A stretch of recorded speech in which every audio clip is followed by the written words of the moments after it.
Hello everybody. Today we are going to discuss about dyselectrolytemia. So as you know, there are various electrolytes in our body which govern the major homeostatic and electrochemical functions of the body.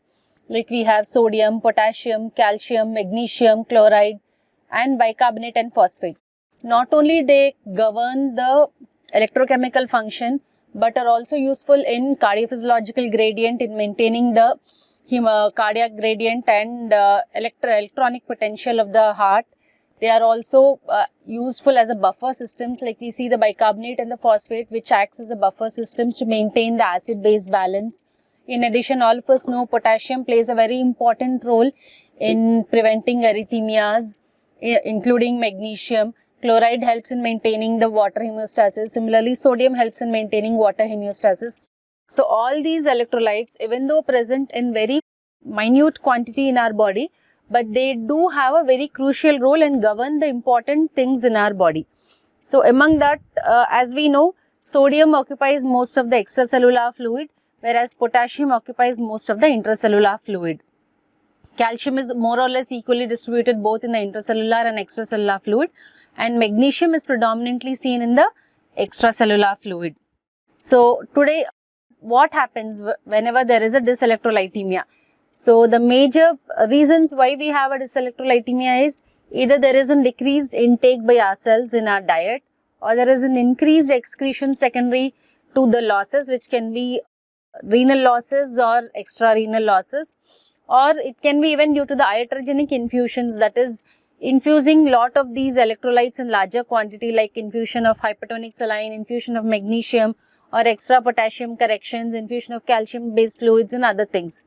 So the pathophysiology of dyselectrolytemia, be it any electrolytes, is very simple. One is decreased intake, increased excretion, or iatrogenic infusions. So today we will learn about sodium balance, the low sodium hyponatremia, as well as the increase in sodium called as hypernatremia. So sodium is, as we saw, it is mostly present in the extracellular fluid. So this is mostly governed by the water balance. The water quantity goes up, the sodium levels come down. The sodium levels, the water quantity goes down, the sodium levels come up. So sodium and water are more or less in balance and homeostasis with each other. So what happens is, how is the water balance maintained? So water balance comes majority from the central nervous system.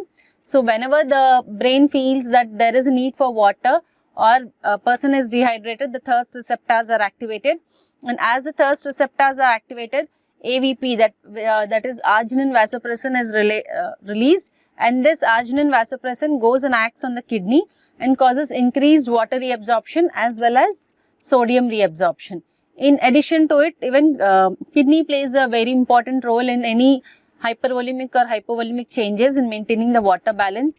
So there are receptors in the kidney.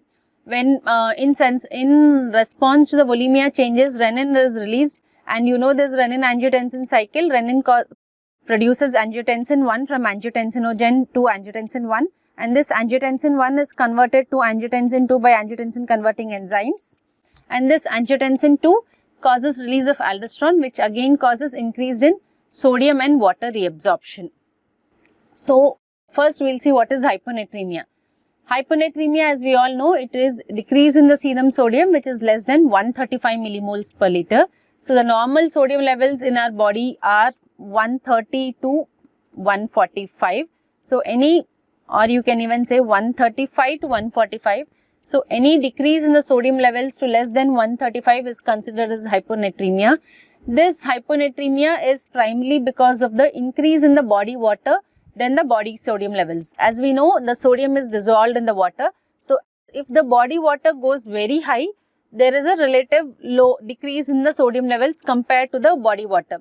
So hyponatremia predominantly is because of the changes in the body water composition, and symptomatology will depend based on whether it is mild hyponatremia, moderate or severe.